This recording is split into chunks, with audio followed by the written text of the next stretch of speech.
الحمد لله حمدا كثيرا طيبا مباركا فيه كما يحب ربنا ويرضى. أشهد أن لا إله إلا الله وحده لا شريك له وأشهد أن محمدا عبده ورسوله الناصح الأمين. اللهم صل على نبينا محمد وعلى آله وصحبه أجمعين ومن تمسك بسنته إلى يوم الدين. ثم أما بعد. الحمد لله على نعمة الإسلام والسنة. All praise and thanks belong to Allah for guiding us to Islam and for guiding us to the Sunnah. We continue reflecting on very important matters in light of the Qur'an and the Sunnah, and focusing on 10 traits of good character. 10 traits of good character. Alhamdulillah, we have reached the 5th trait, the 5th characteristic of good character, the 5th trait, the 5th characteristic of good manners, and that is as relates to the manners of going to sleep. The manners of going to sleep and the etiquette of going to sleep. The Musannif وفقه Allah, he says الخامس, and fifthly, إذا أتيت مضجعك فتوضأ ونم على شقك الأيمن واتلو آية الكرسي مرة واجمع كفيك واقرأ فيهما سورة الإخلاص والمعوذتين وانفث فيهما وامسح بهما ما استطعت من جسدك تفعل ذلك ثلاثا. The author, حفظه الله تعالى, he mentions, he says, and when you retire to your bed, and when you retire to your bed, then make wudu, and then lay down and sleep on your right side, and recite Ayatul Kursi 1 time, and put your hands together and recite therein Suratul Ikhlas and the last 2 chapters of the Qur'an, and spittle inside of your hands, blow inside of your hands with the light spittle, and wipe over your body as much as you're able to reach, and do this 3 times. And do this 3 times. The author حفظه الله تعالى, he mentions Al-Adab Al-Khamis, the 5th characteristic. The 5th characteristic. He mentions, he says, Min Adab Al-Ashara, from the 10 characteristics, from the 10 characteristics and traits of good behavior. And he mentions that this is as relates to going to sleep at night and retiring when one is about to go to sleep. Right?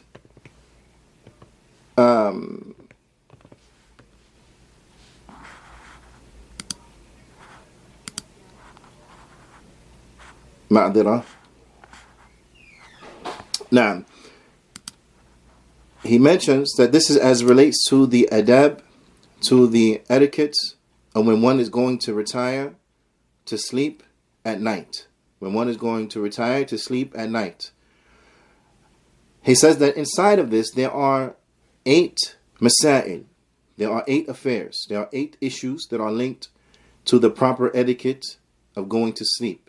Now, and one may say that there are other things that could be mentioned, but he wants to highlight these particular affairs due to their extreme importance. And there are other supplications that could be mentioned prior to going to sleep.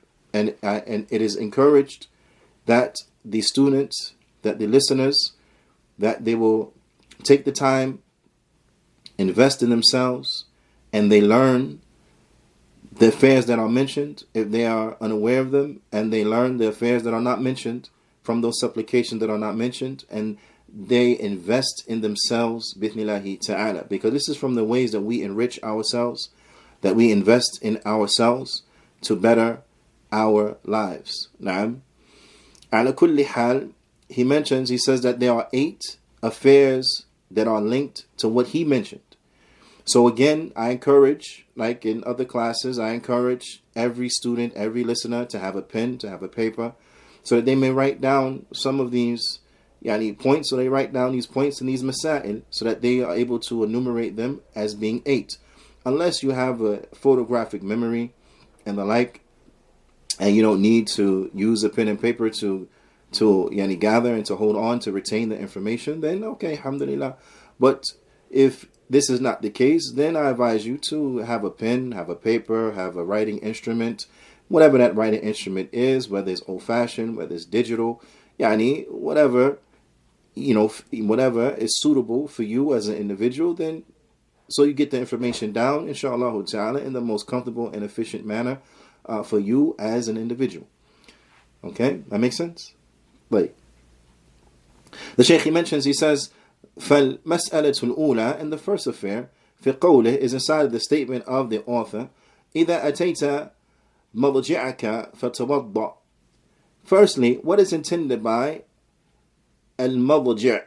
What is intended by this? Al-madji'. Wait. وَهُوَ مَحَلُّ النَّوْمِ. This is the place that a person sleeps. When? In the afternoon, in the morning. When? Bil-layl. Bil-layl. This is where a person, they sleep at nighttime. But now a person, they may say, where do we get this understanding? Because it was not mentioned at night. It was not mentioned a time of the day. The Shaykh, he mentions, and he brings a point from the language that we can benefit from, bithnillahi ta'ala. And he mentions, he says, فَإِذَا أَطْلَقِ الْمَضْجِعِ, that عند العرب إذا أطلقت المضجع فتريد به محل النوم من الليل. That when the Arab, when they utilize this word madji', then what was intended by it was the place that you sleep at nighttime. It was intended by it the place that you sleep at nighttime. So if they said al-madji' alone like that, without linking it to anything else, then what was intended is where you go to sleep at night. Where you go to sleep at night. فإن جاء في عادة العرب, because it comes inside of the traditions and the customs of the Arab, أنها تأوي في النوم الليل إلى موضع واحدة أو واحد, is that in the Arab, from their customs, is that when they retire to go to sleep at night, then they will go to sleep at night in one place. إلى موضع واحد, they will sleep in one place. It was set. وأما في النوم النهار فإنهم لا يلزمون موضعا واحدا. But when it came to them sleeping in the daytime, then they didn't stick to just one place. So perhaps if they were shepherds, they will sleep in various different pastures as they were tending to their flocks. Or if they were, for example, merchants and they had stores and businesses, perhaps they may sleep at the business in the back, somewhere and the like. So during the daytime, they didn't sleep in just one place. So you'll find it was customary amongst the Arab that during the day, they may sleep somewhere other than where they sleep at night. They may sleep somewhere other than in their bedroom. Okay, to put it in other ways, other words, to phrase it another way. They may sleep outside of their bedroom. Okay, so they may sleep in the break room at the job, or they may sleep, where they will take a nap in the daytime. Whereas at nighttime, they will customarily sleep in one place at night. And this is customary for most people, is that where they sleep at nighttime is in one place. They sleep in one designated area at night. And there's some wisdom behind this, and that is typically because the sleep at night, when a person sleeps at night, that sleep is typically a sleep that is a deeper sleep. So therefore, an added layer of security usually is needed in order to sleep in such a way and comfortably in such a deep sleep. So therefore, at nighttime, you will find they will sleep inside of their homes. Whereas throughout the day, the sleep that a person will sleep during the day, will take a cat nap, for example, and the like, then this is a sleep that is not as deep as the sleep that one sleeps at nighttime.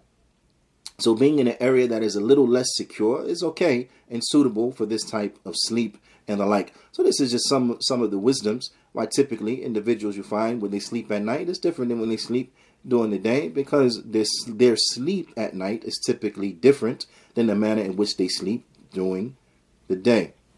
But so the statement of the author also linked to this first point, where he says, and make wudu. What is intended by wudu? Like al-wudu إذا أطلق يراد به الوضوء الشرعي.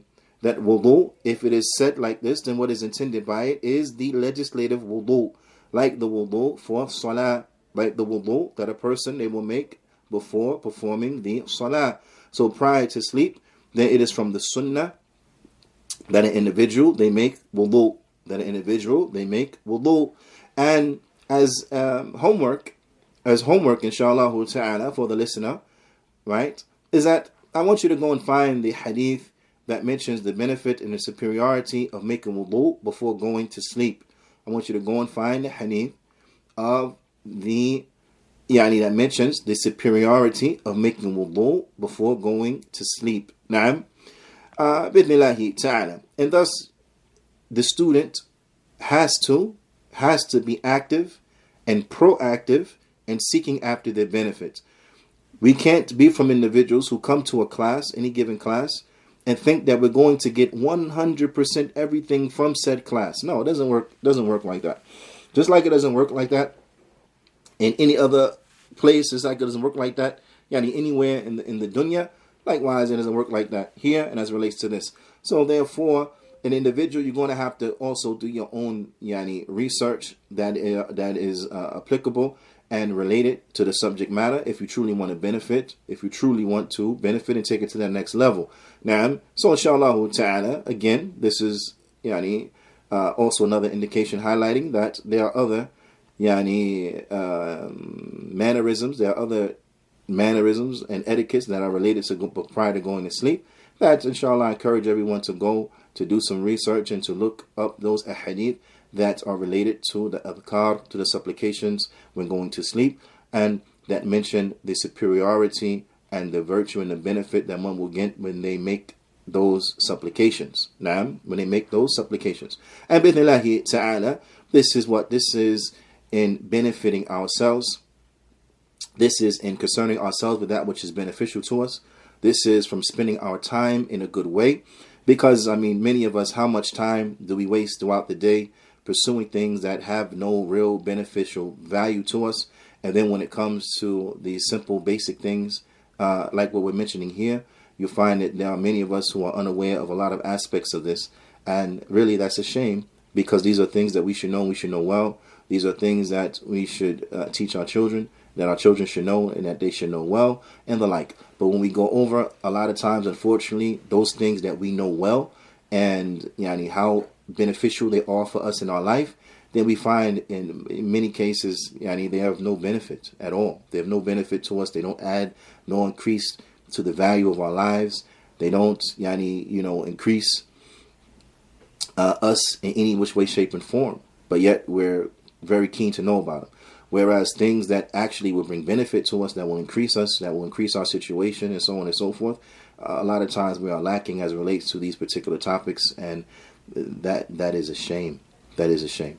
Ala kulli hal, in any event, the Shaykh, he goes on, he mentioned the second affair. Okay, so the first affair was linked to what is meant by madja'. what is meant by madja? That's the first affair. And what is meant by wudu? Okay? So, madja, then this means the place that you are retired to sleep at nighttime. And what is meant by wudu? The wudu that we will make like before salah. Now, that you make wudu before going to bed. And then the second affair is linked to the statement of the author, Hafidhahullahu Ta'ala, as he mentions, he says, وَنَمْ عَلَى شِقِّكَ الْأَيْمَنِ, and to lay down to sleep, yani, on your right side, أي على جنبك الأيمن, on your right side, من جسدك, to lay on your right side, to lay down on your right side, yani, and to sleep on your right side. This is from good yani etiquette. This is from the good character as relates to sleeping. The third point that is linked to this affair of the etiquettes of sleeping, the etiquettes of getting ready to go to bed, is in his statement, وَاتْلُوا آيَةَ الْكُرْسِي مَرَّةً, and to read Ayat al-Kursi one time. And to read Ayat al-Kursi one time.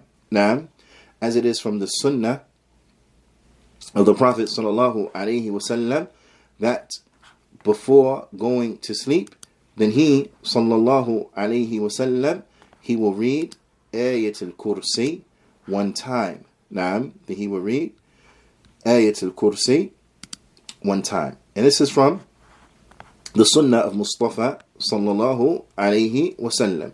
So here is an indication, again highlighting, showing us those things that we should be concerning ourselves with.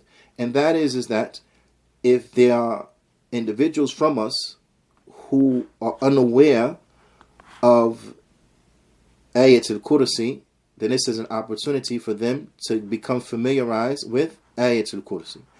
If there are individuals from amongst us who have yet to memorize Ayat al-Kursi, then this is an opportunity for us to memorize Ayat al-Kursi. Ayat al-Kursi is tremendously important ayah that each and every Muslim, they should know, and they should know it well. Likewise, they should know the meaning of it, and they should study its tafsir, inshallah ta'ala, because there are many occasions that we will utilize this tremendous ayah inside of our daily life, inside of our daily life. So it behooves us to become familiar with it. For those who are unfamiliar with it, and as a review, Ayat al-Kursi, it is the 255th ayah from Surah Al-Baqarah, from the second chapter of the Qur'an, where Allah subhanahu wa ta'ala, he says, Allahu la ilaha illahu al-hayyul qayyum, la ta'khudhuhu sinatun wa la nawm, lahu ma fi as-samawati wa ma fi al-ard, man dha alladhi yashfa'u 'indahu illa bi'idhnihi, ya'lamu ma bayna aydihim wa ma khalfahum, ولا يحيطون بشيء من علمه إلا بما شاء وسع كرسيه السماوات والأرض ولا يؤوده حفظهما وهو العلي العظيم. Allah subhanahu wa ta'ala, he says here in this tremendous ayah, what translated means, Allah, none has the right to be worshipped in truth but He, the ever-living, the one who sustains and protects all that exists. Neither slumber nor sleep overtake him. To him belongs whatsoever is in the heavens and whatsoever is on earth. Who is he that can intercede with him except with his permission? He knows what happens to them, meaning his creatures in this world, and what will happen to them in the hereafter. And they will never compass anything of his knowledge except that which he wills. His kursi extends over the heavens and the earth, and he feels no fatigue in guarding and preserving them, meaning the heavens and the earth and everything. And he is the most high, the most great. He is the most high, the most great, the most magnificent.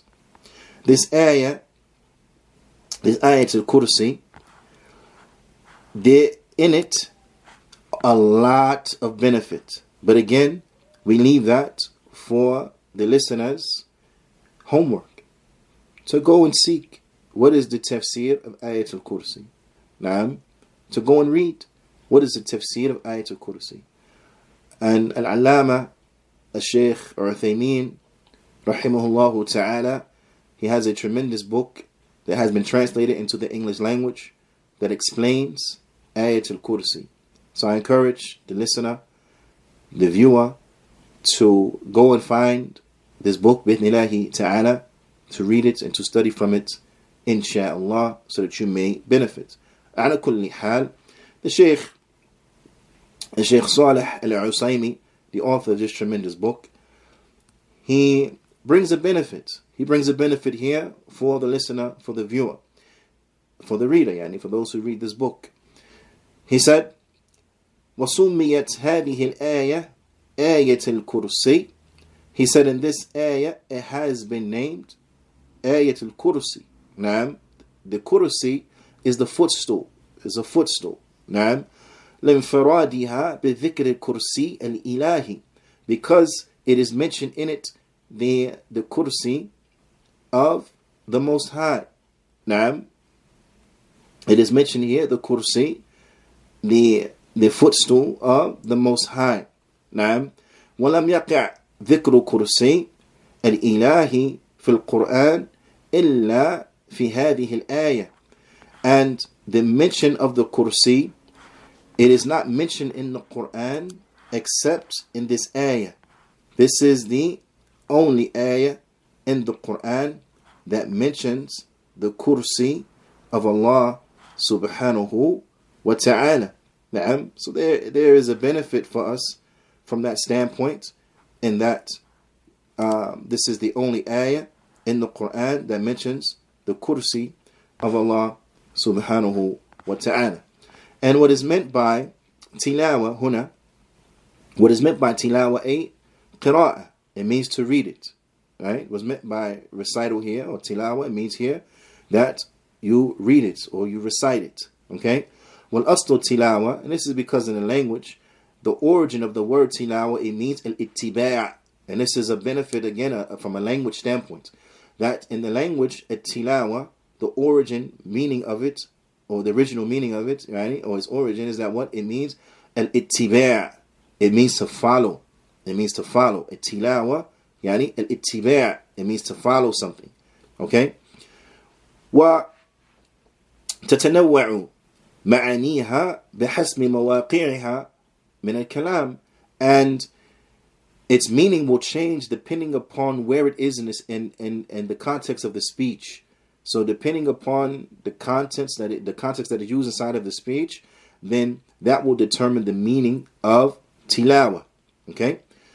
So here, وَمِنْهَا تِلَاوَةُ الْقُرْآنِ. And from the meanings that enter into what is the word tilawa, is meaning like the tilawa of the Qur'an, meaning to recite, the recital. Now, a person may say, well, what is the connection between the meaning inside of the language and the meaning here as used in this context, right? Because in the language, it means that one thing follows another thing, okay?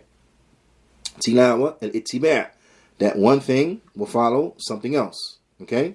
Like this, they'll follow each other. Okay, like, so how do we get recital from this? How do we get a recitation from this meaning? The Shaykh, he mentions, which is a very good point of benefit from the language standpoint, قراءته باتباع بعضه بعضا.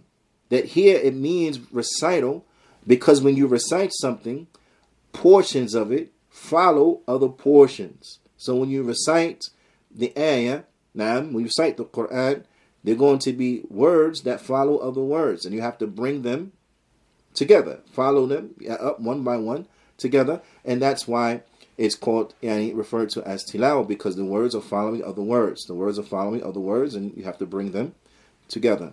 Now, that makes sense?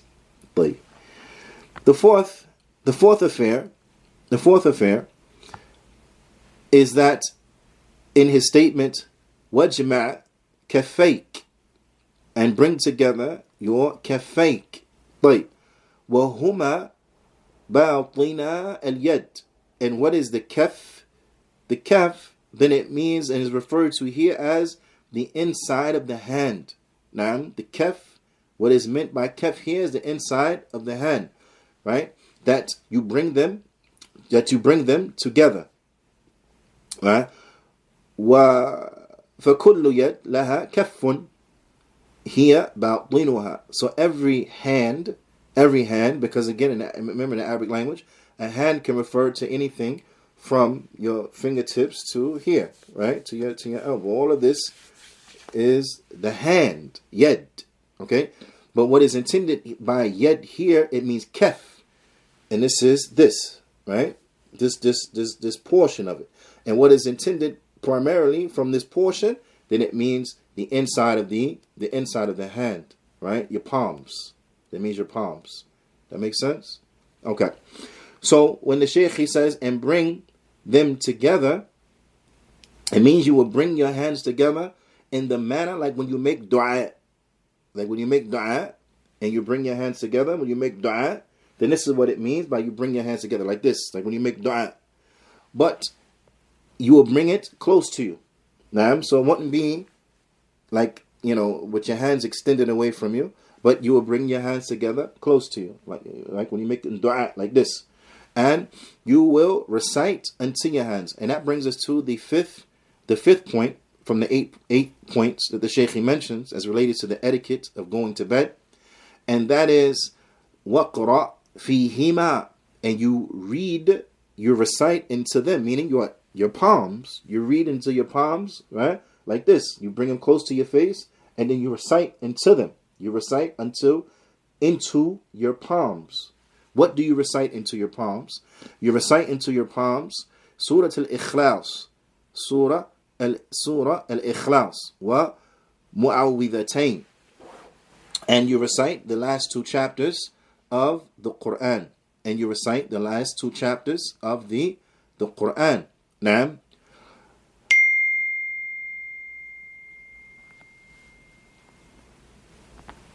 Naam. And you recite the last two chapters of the Qur'an. Like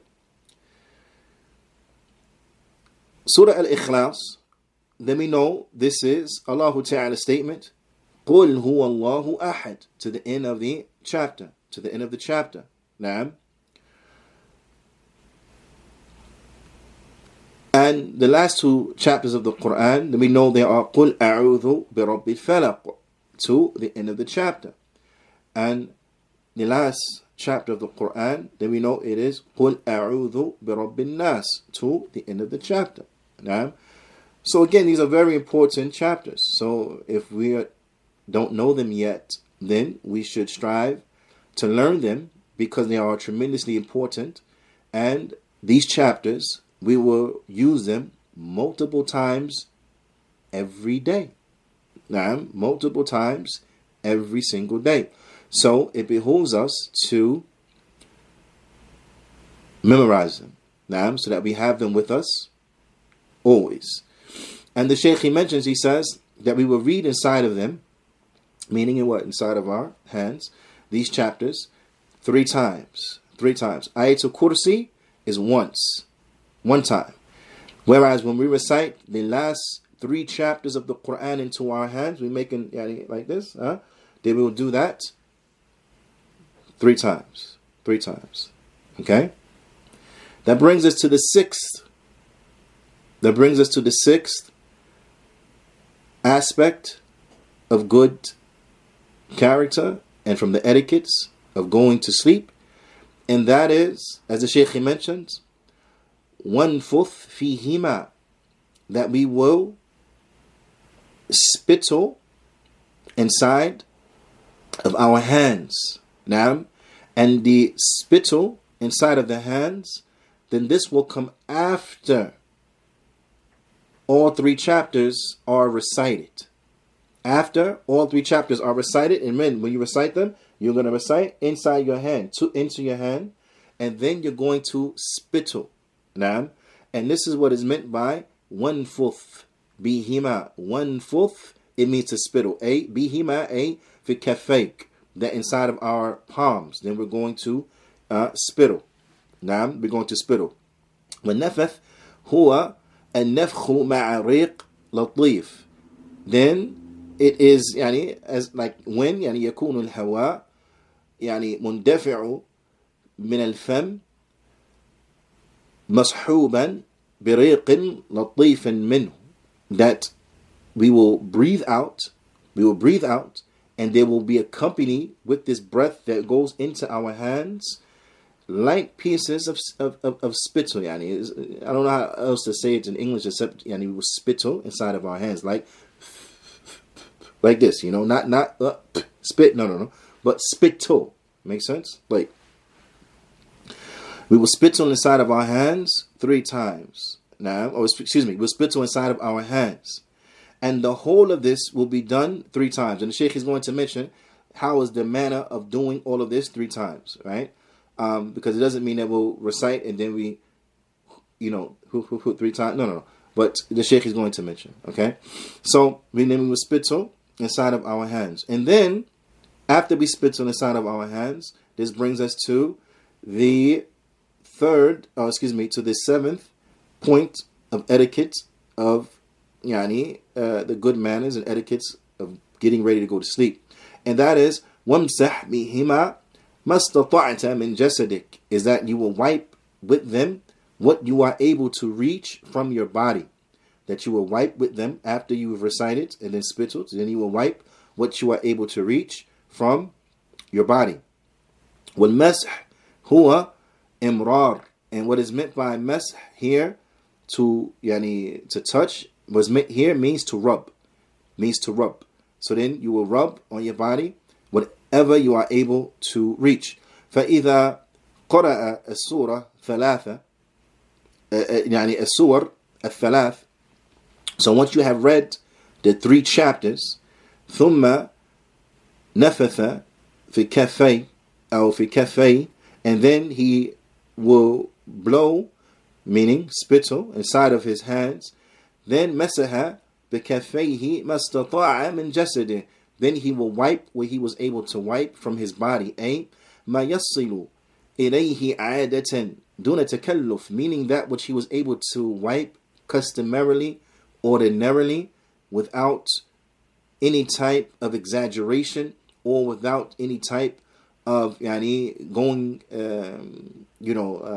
like extra effort or extending himself beyond that which is customary and ordinary, meaning that he will reach what he was able to reach على حال التي هو عليها من الامتداد, meaning he would reach whatever he was able to reach from the position that he was in. He wouldn't go beyond bounds, or he wouldn't go to reach and put forth an unnecessary effort to reach things that he was unable to reach, that were outside of his reach. نعم. فالممتد على ظهره عند إرادة نومه إذا جمع كفيه وقرأ ثم نفث ثم أراد المسح بالغ في المسح فيهما ينال يده عادة من جسده. نعم. ولم يتكلف ما يبعد عنه عادة. نعم, is that when a person will get ready, so they would sit down on the edge of the bed and the like, they will recite, or they would sit up in the bed and they will recite, right? And then they bring their hands together, right? Then they will recite, then they will spittle inside of their hands, and then they will wipe whatever they were able to reach from their body. But they will wipe whatever they were able to comfortably reach from their body without putting a burden upon themselves by reaching to those parts that were far from them, that without the further extension they wouldn't be able to reach. So they would reach what they can reach from their body, and that was it. Naam. And this is what is from the Sunnah. And the Shaykh, he highlights something that is a mistake that individuals do, and he says فَمِنَ الْخَطَأِ الْوَاقِعِ, and from the mistakes that happen, and that is what رد الشيء من الجسد ابتغاء مسح. نعم. فإنه من الناس من يرد رجله الثانية. نعم. الثانيا لها حتى يمسح قدمه. And from people is that they will extend, they will bring up their leg. They will bring their leg all the way up until they're able to wipe their foot. Right? They'll bring their leg all the way up until they're able to wipe their foot. ثم يفعل بيده الأخرى مثل ذلك. And then he'll do the same thing with the other foot. ويبالغ في إمرار كفيه على جسده. So he will go, he will extend. He will unnecessarily extend and reach areas from his body so that they reach the whole of the body. So that they reach all of the body. And the Shaykh, he says, وَهَذَا مُخَالِفٌ. And this is contrary. This is contrary to what is proper. This is contrary to what is proper لِوَارِدِ فِي الْحَدِيثِ, because of that which has comes inside of the hadith. فَإِنَّ وَارِدِ فِي الْحَدِيثِ, because what comes inside of the hadith is that أَن يُمْسَحَ بِهِمَا مَا اسْتَطَاعَ مِنْ جَسَدِهِ, that the Prophet ﷺ, he used to wipe what he was able to reach from his body. That's it. That he will wipe whatever he was able to naturally and comfortably reach from his body from that position.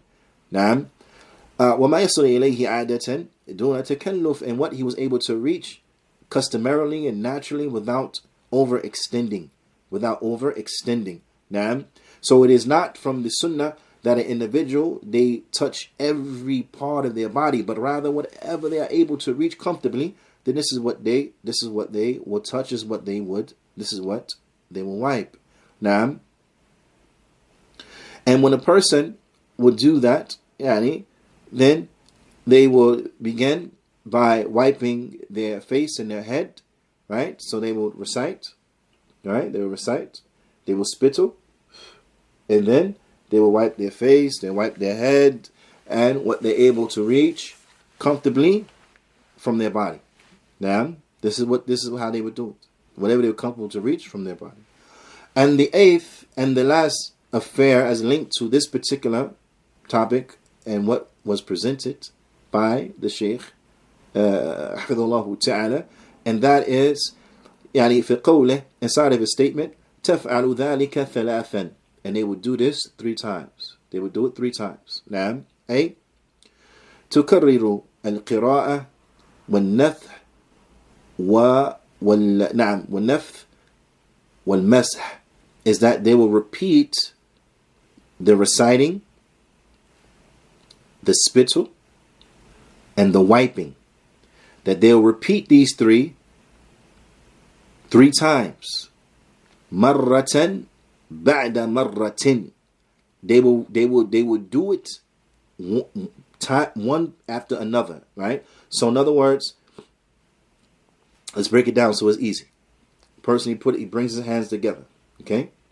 They recite the last 3 surahs. Then they spittle inside their hands, right?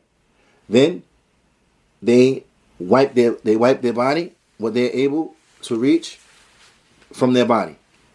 That's 1 time. Then again, put their hands together. They recite the last 3 chapters. They will spittle inside of their hands. Then they will wipe what they're able to reach. That's 2 times.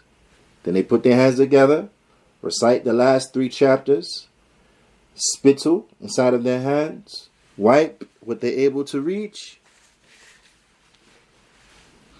3 times. That's how they will do it. Now, that's how they will do it.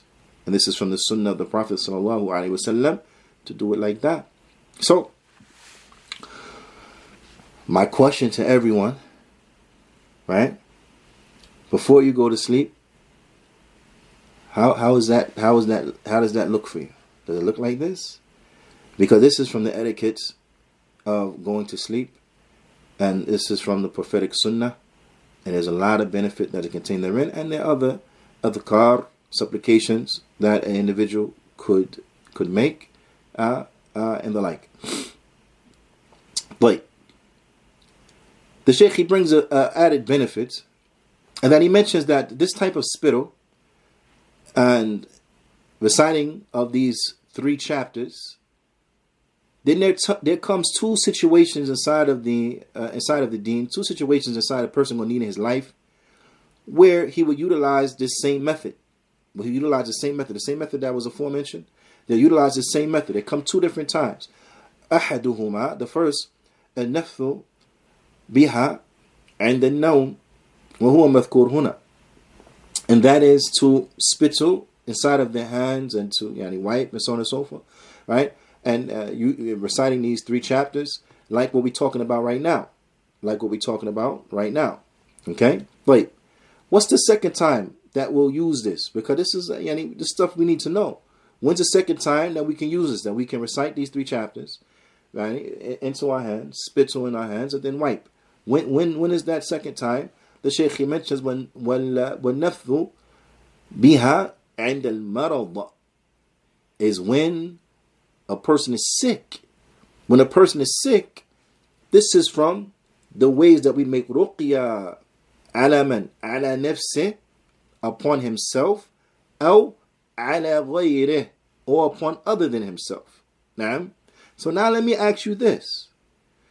When you get sick, or your child gets sick, or your wife gets sick, right?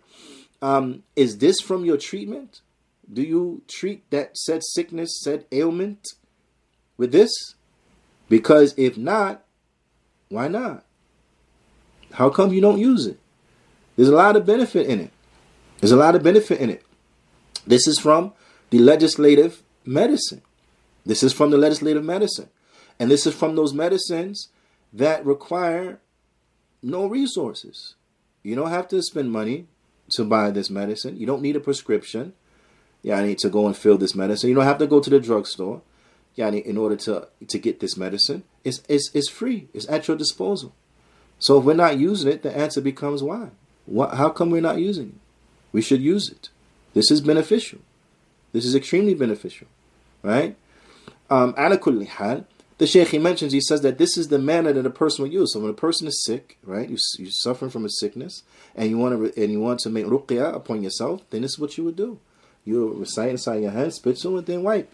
Right? Likewise, a person can do it for themselves, or they can do it upon other than themselves. So they can do it for someone else. So they can, recite, spittle, and then wipe over their child, or wipe over their spouse, or wipe over the sick person. Right? This is medicine we should be utilizing. And if not, why not? Why not? How come we're not using it? Ala kulli hal.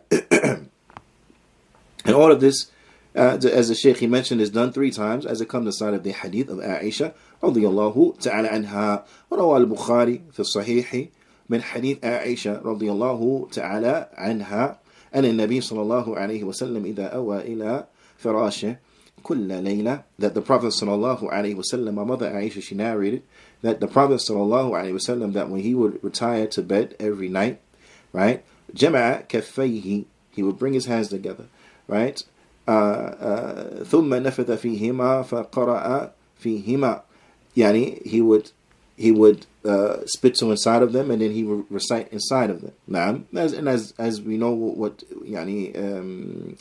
is intended is that he would bring his hands together, he would recite, and then he would spit. Okay, but he would recite قل هو الله أحد قل أعوذ برب الفلق وقل أعوذ برب الناس. نعم, he would recite that. ثم يمسح بهما ما استطاع من جسده, and then he would wipe what he was able to reach from his body. Right?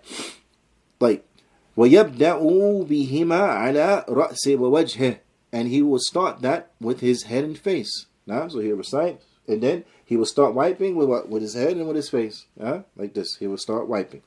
Okay? وَمَا أَقْبَلَ مِنْ جَسَدِهِ, and what he was able to reach from his body. Right? And again, remember, what a person's able to reach from their body without overextending themselves beyond what they can easily reach.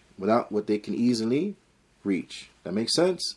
But, and then our mother Aisha radiallahu ta'ala anha, she said, وَيَفْعَلُ ذَلِكَ ثَلَاثَ مَرَّاتٍ, and then he would do that 3 times. That's why the Shaykh, he mentions, and do it 3 times. Okay? But also, what could be recited and what should be recited before going to sleep. And this is an additional benefit. The Shaykh mentioned is additional benefit. And is kind of helping you a little bit with the homework now by mentioning this one. But there's more stuff too. But so I don't want you to say, oh, but you said it, so it's no homework, right? No, it's still homework. I'm not going to give you all the answers, but I'll give you a couple more. Okay? Is that what? Well, I'll give you one more. Right? Give me one more.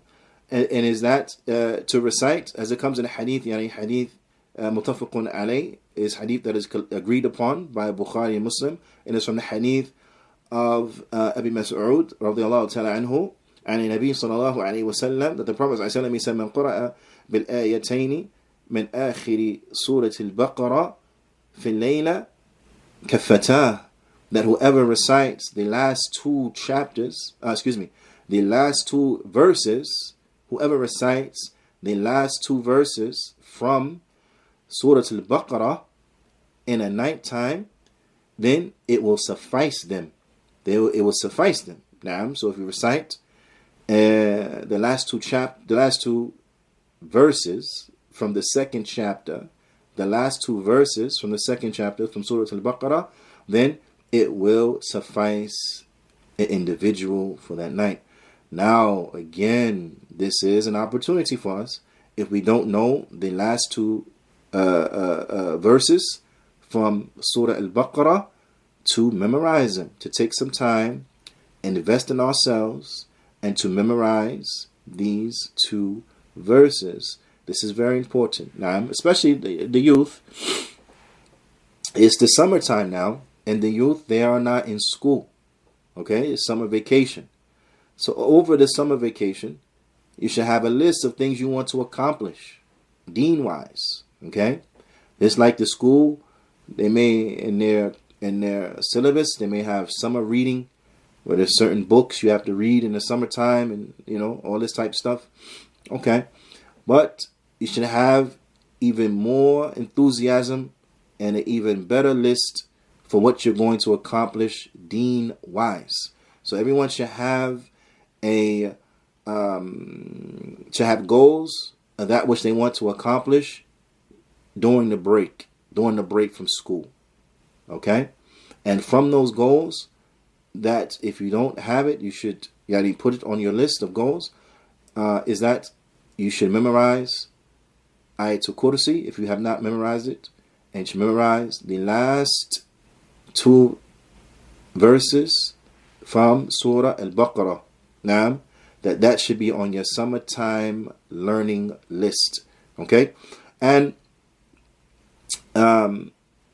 some of the adhkar that are connected to going to sleep and the etiquettes of going to sleep.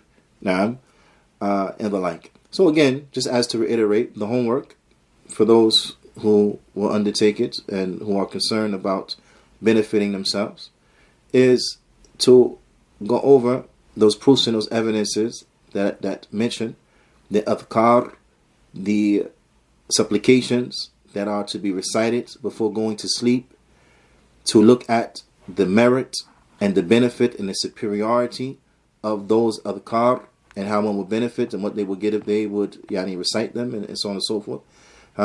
And to memorize and to make sure to go over Ayatul Kursi, the last two verses from Surah Al-Baqarah. And if they have not memorized the last three chapters of the Qur'an, to memorize the last three chapters of the Qur'an, because these are things that we're going to need daily in our day-to-day.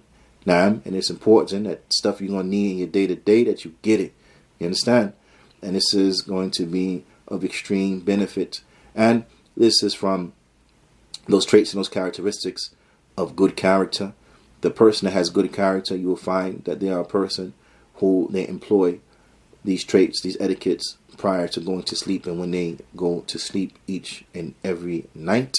And we ask Allah subhanahu wa ta'ala to make us of those who have good character.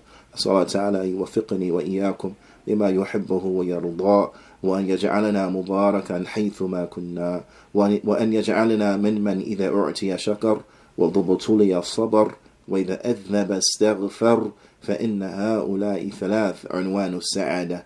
هذا إلى اللقاء. استودعكم الله والسلام عليكم ورحمة الله وبركاته.